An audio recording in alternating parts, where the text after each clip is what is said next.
প্রিয় ভক্তবৃন্দ, আগামীকাল চৈত্র মাসের অমাবস্যা। বাংলা বছরের এটি শেষ অমাবস্যা। তাই এই অমাবস্যা উপলক্ষে আজকে আমি মা দক্ষিণাকালীর একটি শক্তিশালী প্রণাম মন্ত্র আপনাদের পাঠ করে শোনাব।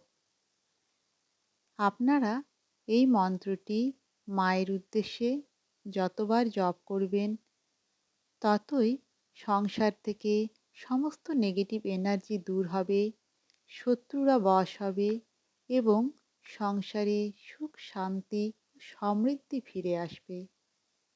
কিন্তু আসুন তার আগে আমরা জেনে নিই মা দক্ষিণাকালী কে। শাস্ত্রমতে আদ্যাকালী হলেন আমাদের মা দক্ষিণাকালী।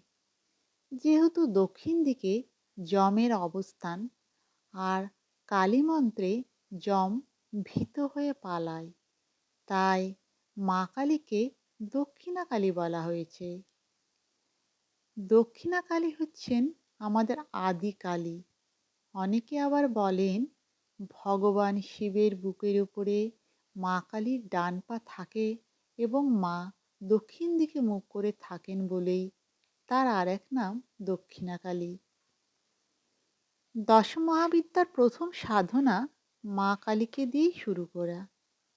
আসুন তবে জেনে নিই মা দক্ষিণাকালীর সেই শক্তিশালী মন্ত্রটি কি।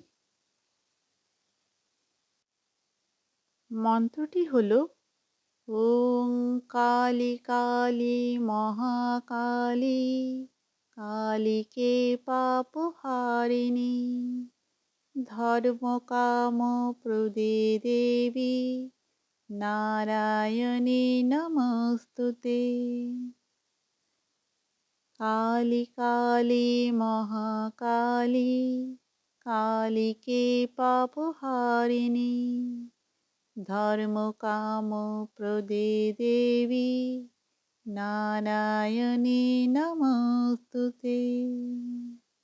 সর্বমঙ্গলমঙ্গলে শিবে সর্বার্থ সাধিকে শরণ্যে ত্র্যম্বকে গৌরী নারায়ণী নমস্তুতে। সর্বমঙ্গলমঙ্গলে শিবে সর্বার্থ সাধিকে শরণ্যে ত্র্যম্বকে গৌরী নারায়ণী নমস্তুতে।